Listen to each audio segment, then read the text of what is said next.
എന്നാലും എന്റെ അൻസിത്ത എന്നോട് ഈ ചതി വേണ്ടായിരുന്നു. ബിഗ് ബോസ് കൊട്ടാൻ പറയുമ്പോ കൊട്ടിക്കുക, പക്ഷെ കൊട്ടാൻ പറയാത്തപ്പോ ഇങ്ങനെ എടുത്തിട്ട് കൊട്ടരുത്. ഇതൊട്ടും ഫെയർ അല്ല. ഞാൻ വാപ്പേനെ അത് പറഞ്ഞു ഇത് പറഞ്ഞു എന്ന് പറഞ്ഞിട്ട് വെറുതെ ഓരോന്ന് പറയാ.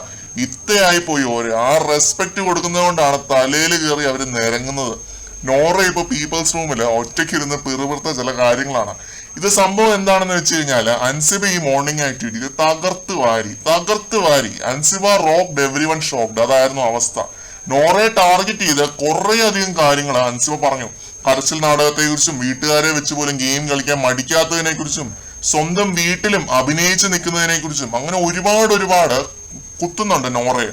നോറ ഇതൊന്നും പ്രതീക്ഷിക്കുന്നില്ല. അൻസിബയുടെ എക്സ്പീരിയൻസ് പറഞ്ഞിട്ട് പോകുമെന്നാണ് പ്രതീക്ഷിച്ചത്. കാരണം നോറയും ബാക്കിയുള്ള എല്ലാവരും ആ രീതിയിലാണ് ചെയ്തത്. പ്രേക്ഷകരെയും ഞെട്ടിക്കുകയാണ് ഇവിടെ ചെയ്തത്.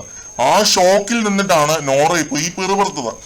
അൻസിബയെ എങ്ങനെ കൗണ്ടർ ചെയ്യണം എന്ന് ഓർത്ത് ആകെ ടെൻഷൻ അടിച്ച് സ്ട്രെസ്സിലായിരുന്നു നോറ. ഇന്നലെ മുതൽ ഔട്ട് ആവുമെന്നുള്ള ടെൻഷനാണ്. ലൈവ് കണ്ടവർക്കറിയാം. അമ്മാതിരി പൂട്ടാണ് അൻസിബ ഇട്ട് പൂട്ടിയത്. ഗെയിമിനെ ശരിക്കും എക്സ്പോസ് ചെയ്ത് വിടുകയാണ് ചെയ്തത്. എക്സ്ട്രാ ഓർഡിനറി ആയിട്ട് ഗെയിമിനെ അപ്രോച്ച് ചെയ്യുന്ന ഒരു കിഡിലൻ ഗെയിമറാണ് അൻസിബ. നോറയുടെ ഗെയിമിന്റെ അസ്ഥിവാരം തോണ്ടാതെ അൻസിബയ്ക്ക് ഇനി വിശ്രമമില്ല എന്നാണ് തോന്നുന്നത്. അതിന്റെ ഒരു സാമ്പിൾ മാത്രമായിരുന്നു ഇന്നത്തെ മോർണിംഗ് ടാസ്കിൽ അൻസിബ പറഞ്ഞ കാര്യങ്ങൾ.